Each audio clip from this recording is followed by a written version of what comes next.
Buenos días, hoy es jueves 18 de septiembre del año 2025. Transmitimos desde Cuenca, Patrimonio Cultural de la Humanidad. A esta hora estamos saludando y dando la bienvenida al doctor Diego Delgado Jara, analista político. Diego, buenos días. Gracias, Diego, por aceptar la invitación luego de la marcha multitudinaria que se dio en Cuenca en defensa del agua, en rechazo a las maniobras, esas maniobras que algún día se conocerá a ciencia cierta porque hay mucha tela por cortar todavía, cómo se manejaron intramuros el tema de los territorios en Quimsacocha, alterando datos, cifras, forjando documentos, nombres. Pero Diego, empecemos con el tema de la marcha que se dio en Cuenca. ¿Cuál es tu lectura, Diego, de este acontecimiento histórico dependiendo los intereses de Cuenca? Bueno, primero agradecer la posibilidad de esta entrevista e intentar responder luego de saludar respetuosamente a la audiencia.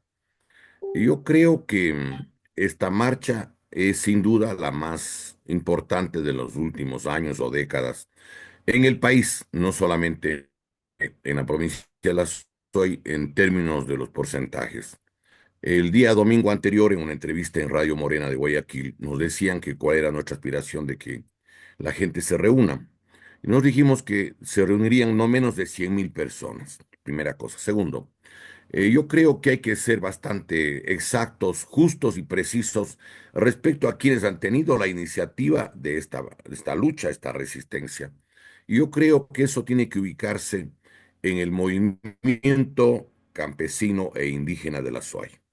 No hay que darse las vueltas, ellos han venido trabajando en forma intensiva durante muchos años, pero sobre todo a raíz que salió la ley de minería que dio el gobierno del economista Rafael Correa. Esa ley se la publicó, tengo aquí a mano, en el suplemento del registro oficial número 517 del 29 de enero del 2009. 29 de enero del 2009. Hay que recordar que en esta ley, que tiene un objetivo central, que es el entregar todos los campos mineros que se puedan, y yo creo que hay que decir las cosas también con absoluta objetividad en torno de por qué el frenesí, la desesperación, la angustia por entregar la riqueza nacional. Entonces, hay minas y minas, es decir, hay cosas que no pueden hacerse porque si encontráramos oro o diamantes bajo el Parque de la Independencia en Quito o bajo el Centenario de Guayaquil, a nadie se le va a ocurrir que hay que explotar eso. Es un absurdo, primero. Segundo, yo creo que los informes técnicos y el movimiento campesino e indígena en América Latina en general está muy bien informado sobre cuáles son las secuelas en el agua. En el agua existe sobre todo arsénico, cobalto, plomo, cadmio, cromo y azufre. Esos son los informes técnicos. Tengo aquí a mano algunos informes. Y entonces, claro, a nadie se le ocurre que va a tomar el agua con el arsénico. En la mayoría de poblaciones que están cerca de las explotaciones mineras, lo que sucede es que las poblaciones prácticamente desaparecen. ¿Por qué razón? Porque a nadie se le ocurre que a su familia, a sus hijos, les va a dar agua con arsénico. Pues es un absurdo. Y entonces, en el Azuay, ventajosamente, este trabajo de años que ha hecho sobre todo el movimiento campesino e indígena, han ido permeabilizando sobre las secuelas de este tipo de minería. Por ejemplo, no es solo el agua potable, es también el agua para los animales, para abreviar digamos, todo su ganado. La tierra se daña. Y claro, los informes son extremadamente, diríamos, de tener mucho cuidado, porque no solamente se contaminan los ríos que vienen para Cuenca, o que son el origen de las aguas que llegan luego, sobre todo a la Llanuca y al Tarqui, sino también existe otro problema que es que a través del río Girón, que coge Ah, ya. el Cristal y otros sectores más, va esa agua a dar en el Jubones. Yo he tenido ocasión de conversar con la gente en la provincia del Oro, porque están muy preocupados, sobre todo en cuatro cantones, e incluso han hecho asambleas allá, en Machala, en Pasaje, en El Guabo y también en Santa Rosa, donde es menor el impacto. Pero el río Jubones, sin duda, deberían precautelarlo, porque además existe una producción agrícola que habría que ver si en Europa o en otras partes del mundo aceptan, por ejemplo, fruta que sea irrigada con agua con arsénico, entre otros elementos. Entonces, este es un primer elemento que hay que tomar en cuenta. ¿Quiénes son los gestores? Porque, claro, toda la ciudadanía, y está muy bien, de todos los sectores que concurran a reclamar, perfecto, pero también hay que ir precisando la historia, porque aquí me parece que hay que hacer algunas reflexiones. Primera, ¿por qué los gobiernos se desesperan, se angustian por entregar los bienes públicos? E incluso yo quiero recordar que ya entregaron una de las minas más importantes que tiene nuestro país y que justamente ya la entregaron, yo entiendo que firmando al margen de lo que significa el no aceptar el arbitraje. Me refiero justamente a una mina que está en la provincia de Imbabura, que se llama Cascabel. El día 7 de junio del 2024, que ya pasó la consulta de abril del 2024, que prohibía expresamente que se haga arbitrajes, resulta que llegaron al acuerdo con la empresa australiana, la Solgol, y allí ya resolvieron que esa mina explotan como sea, a pesar de la oposición de los campesinos y indígenas de la provincia de Imbabura. Pero además, a mí me parece que hay algo muy grave. Esta mina, la mina digamos, que está en el norte del país, en el sector de Alpala, Lita, en provincia de Imbabura, la mina esta Cascabel, tiene la siguiente riqueza. Es una de las 10 minas más poderosas del planeta en polimetálicos. Tengo aquí la información porque he hecho un seguimiento de todo el problema minero en lo que he podido. Es la concentración subterránea de plata más grande del planeta. Primera cosa que han ubicado. Segundo, tiene la tercera concentración mundial de oro. Tiene 26 millones de onzas de potencialidad para explotar. Y tienen el sexto depósito mundial de cobre con 10.9 millones de toneladas de cobre. Quiero recordar que aquí en Morona, Santiago, está la segunda concentración mundial de cobre en la mina de Pananza San Carlos. Pero además, yo quiero aquí que hagamos una memoria. Mire, la mina, esta, que además estaba oculta, nadie sabía hasta el año 2019 que había la mina. Cuando les votan a los ingenieros geólogos, ellos denuncian. Y señores, aquí durante 6 años se ha guardado información y hay secretismo sobre esta mina. Esta mina tiene tales y cuales características. Lo que le obligó, quiero recordar, a que el día 12 de junio del 2019, el ministro de Recursos Naturales, que era el gobierno de Lenín Moreno, Carlos Pérez García, junto al presidente ejecutivo de la Solgol, Jason Ward, hicieron una exposición y reconocieron lo que estamos diciendo. Y claro, ¿cuál es el monto que se calcula que tiene esta mina en el norte del país? Tiene 70.000 millones de dólares. ¿Por qué la desesperación en todo lado, incluyendo aquí en Sacocha y en muchas partes, y en el Azoya y el caso de Río Blanco, el proyecto Gavi y más cosas? ¿Por qué la desesperación? Quiero que recordemos un dato. Cuando el Premio Nobel de Economía del año 2001 le entregaron el 3 de octubre y el 10 de octubre del 2001 le hicieron una entrevista que está publicada en el periódico The Observer de Londres. El periodista se llamaba Greg Palast. Tengo toda la documentación sobre esto. Él era vicepresidente del Banco Mundial. Fue asesor y siguió siendo asesor central del Fondo Monetario Internacional y adicionalmente este caballero era el coordinador del equipo económico de Bill Clinton. Y le hacen una serie de preguntas y él habla y él dice, miren señores, hay que decir las cosas como son.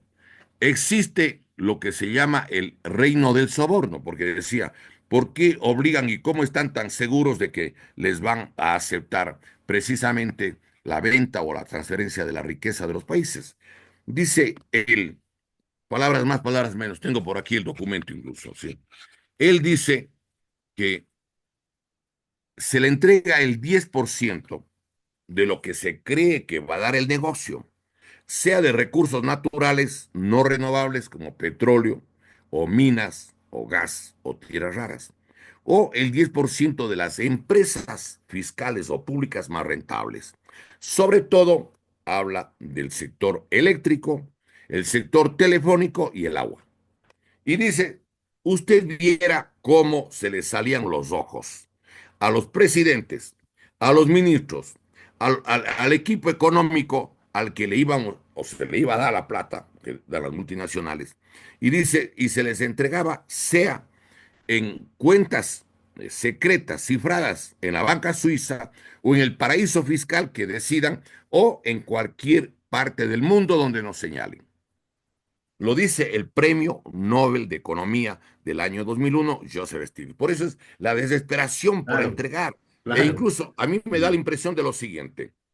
Anteayer hubo la marcha en Cuenca, que puede que no sea la primera, ojo, porque si vuelven a insistir, yo creo que los cuencanos y los azuayos y la gente tiene que estar lista a volver a salir. Claro. No nos van a doblar el brazo. Diego, y las organizaciones, los que organizaron la marcha, los campesinos, los dirigentes han dado un plazo, ¿no? Un plazo al gobierno para que esa licencia ambiental eche al tacho de la basura.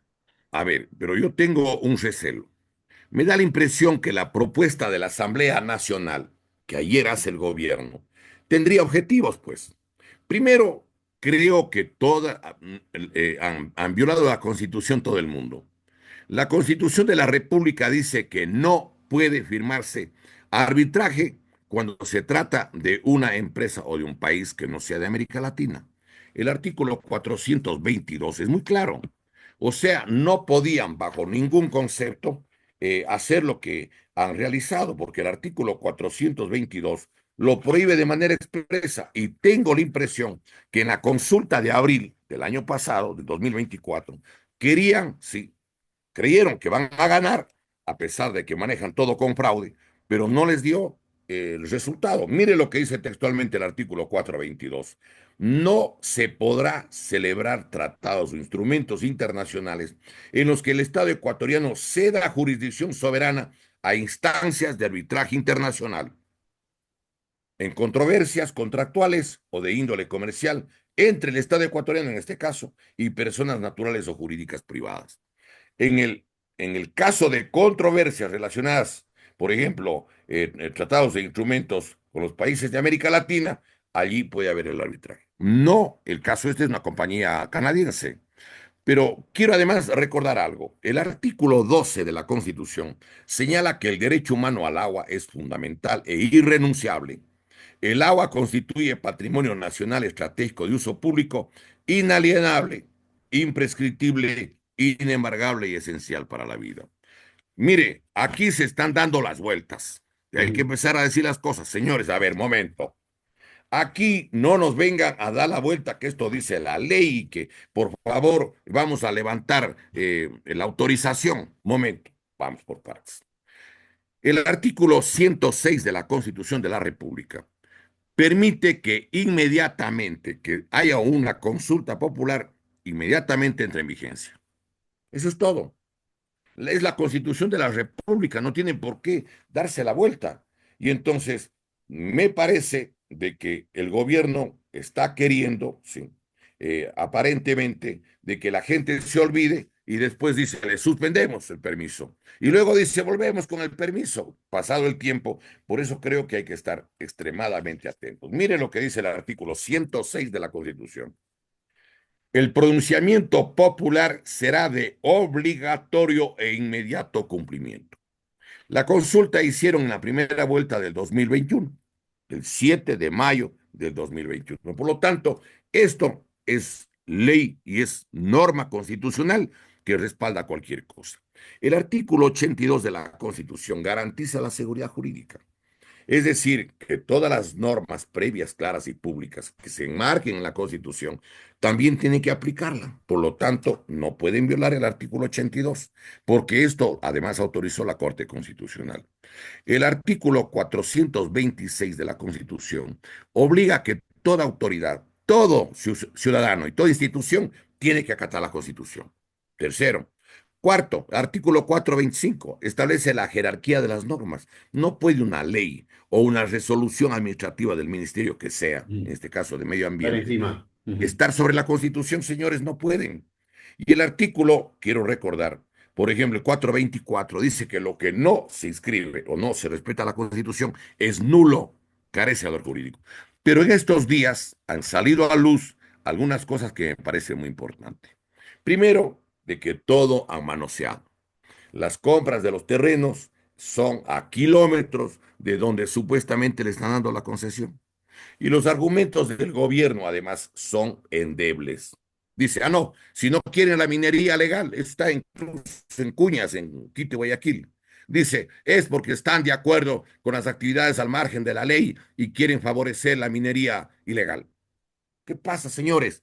Los informes técnicos, incluso he visto los informes de etapa, y hay informes de expertos, geólogos y personas que conocen mucho de esto, y a ellos me remito, dicen que la veta de oro, en el caso de Quinzacocha, se encuentra sobre todo entre los 120 a 200 metros la, bajo la superficie. Y por eso es que tenían previsto sacar 3.400 toneladas diarias. Prácticamente se tenían que comer la montaña Claro. y destruir todo lo que significa los recursos hídricos de lo que tiene que ver con la ciudad de Cuenca y cuando menos con 20 poblados adicionales, empezando por Girón. Entonces, a mí me parece que el gobierno quiere arreglar a su manera y no me extrañaría que quieran hasta hacer fraude. ¿Por qué no cambian al Consejo Nacional Electoral?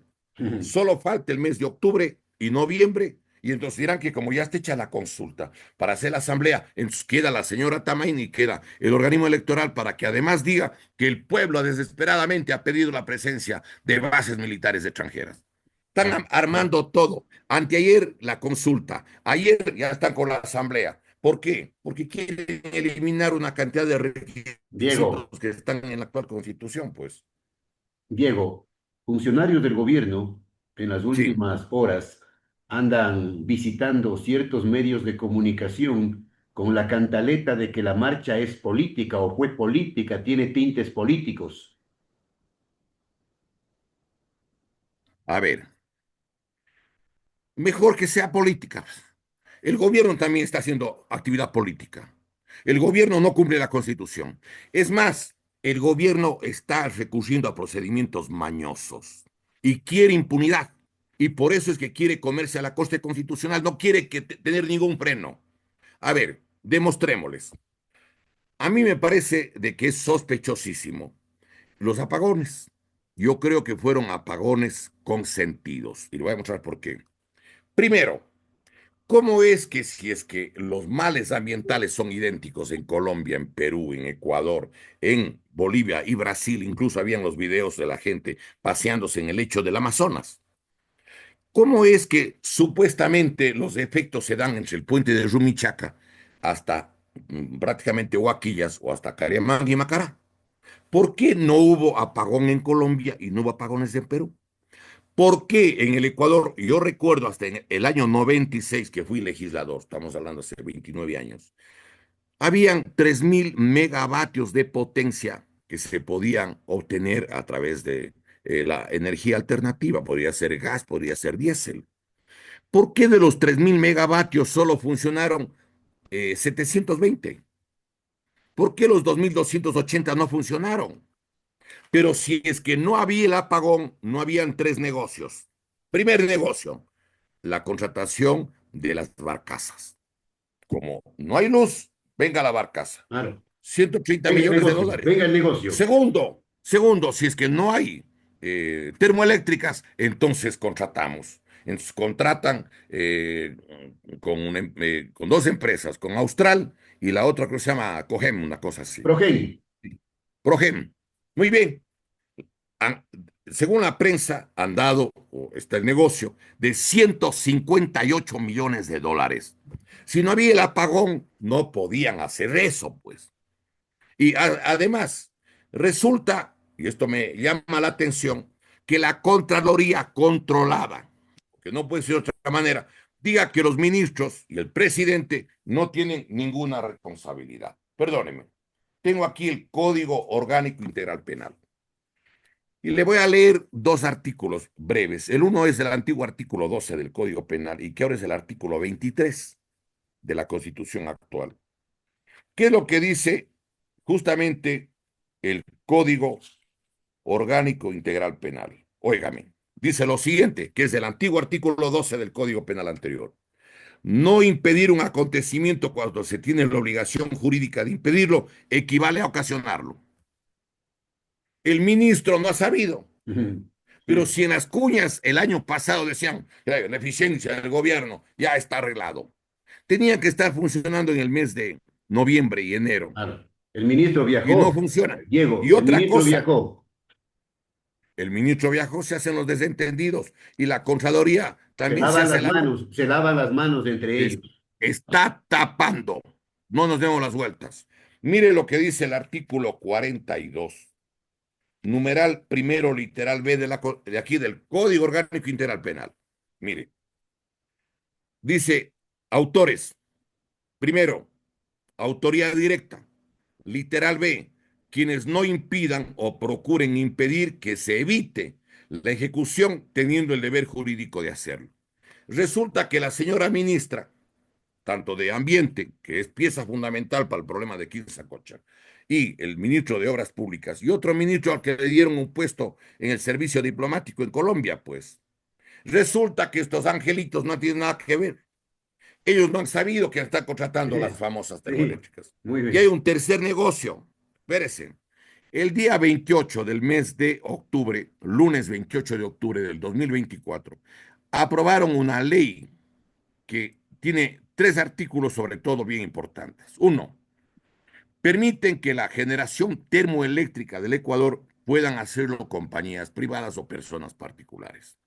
Segundo, en las disposiciones generales y transitorias al final, establece que el Estado ecuatoriano les puede dar la plata. O sea, se crearán partidas presupuestarias para financiarles a los que quieran hacer las centrales termoeléctricas privadas. Y tercero, sí, ahí establecen que el gas de la República se entrega a manos privadas. ¿Cuál es el principal campo que quieren y a toda costa han deseado desde hace años llevarse? El campo Amistad, que está a 78 kilómetros de la costa de la provincia del Oro, dentro del Golfo de Guayaquil. ¿Cómo hacían estos tres negocios si es que no declaraban, justamente si no había la penumbra? Necesitaban la penumbra, pues la oscuridad. Y dicen que el pueblo, el 44% les ha ido a apoyar. Y 44% le dan también a los supuestos opositores, a los señores del gobierno del economista Correa. ¿Cómo así? Pues sí, perdóneme. Le voy a demostrar cómo le conjugan, cómo le engañan al pueblo.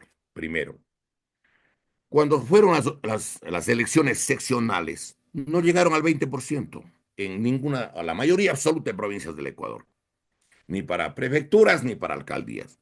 ¿Cómo es que ahora, pum, se pega un salto a 44%? El uno y 44% el otro. Pero además yo quiero recordar algo. No olvidemos que el gobierno del señor Noboa, sí, es, a mi modo de ver, una creación del propio correísmo. Y le voy a demostrar. Aquí no estamos para elucubrar, sino vamos a decir cosas que podemos comprobar. Primero, le eligieron presidente al señor Guillermo Lazo, que perdió en 22 de 24 provincias. Pierde en Esmeraldas, Santo Domingo Los Áchilas, Manabí, Guayas, Los Ríos, El Oro.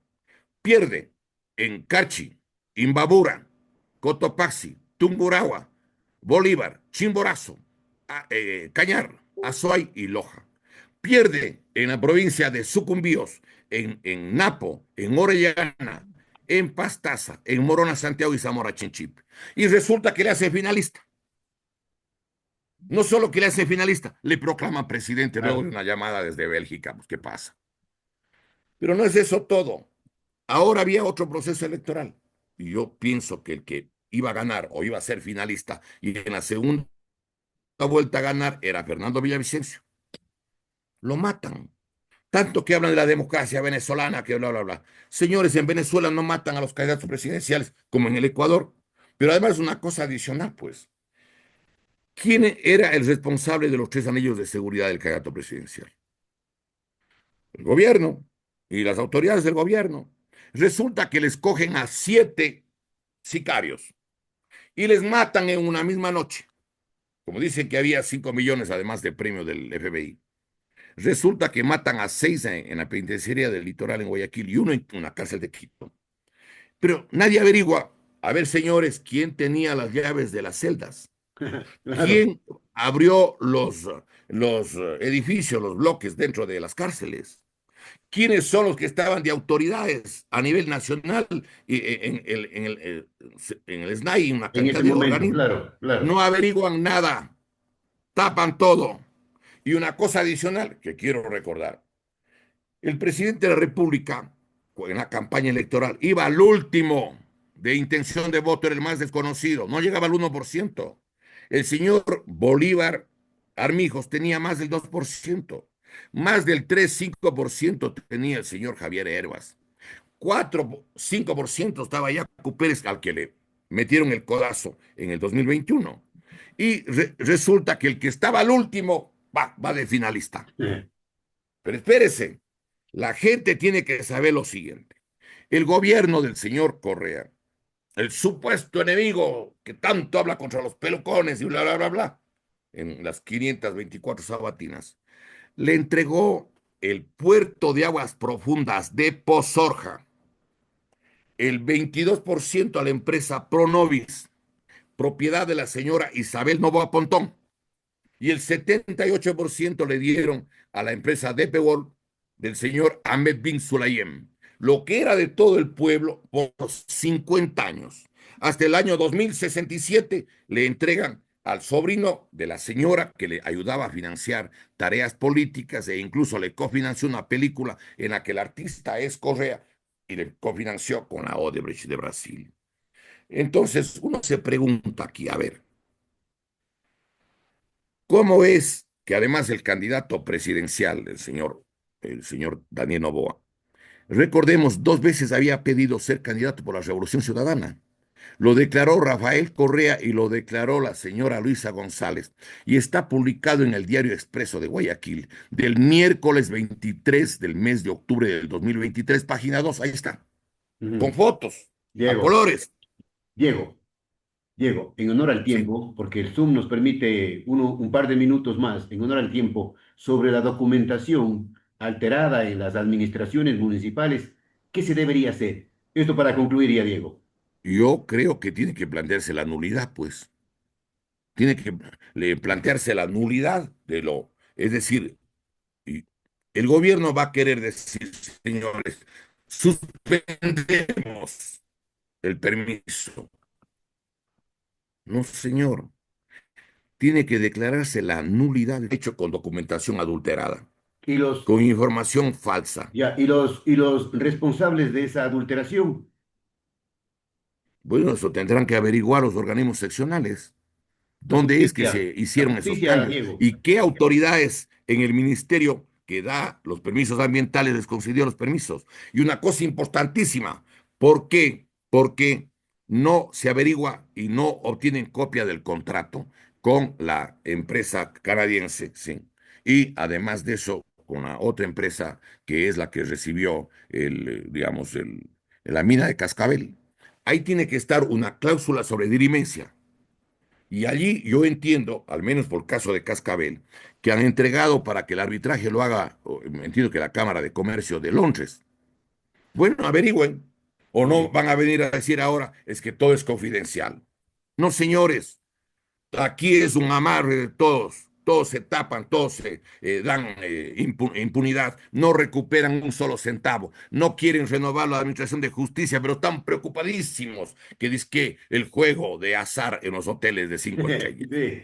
Ah, Bien, bien, esto gracias. no es así. Diego, se nos acabó el tiempo. Gracias. Gracias Bueno, por otro sus día para opiniones, por el conversar. análisis. Gracias. Eh, Cuenca está pendiente, va a estar pendiente de lo que suceda, de las fichas que Todos tenemos que mueva el estar pendientes. gobierno, todos vamos a estar pendientes y Y eso continuaremos tiene repercusión defendiendo en la nacional. lucha. Gracias al doctor Diego Delgado Jara. Diego, un buen día. Igualmente, buen día y un saludo respetuoso a la audiencia. Gracias.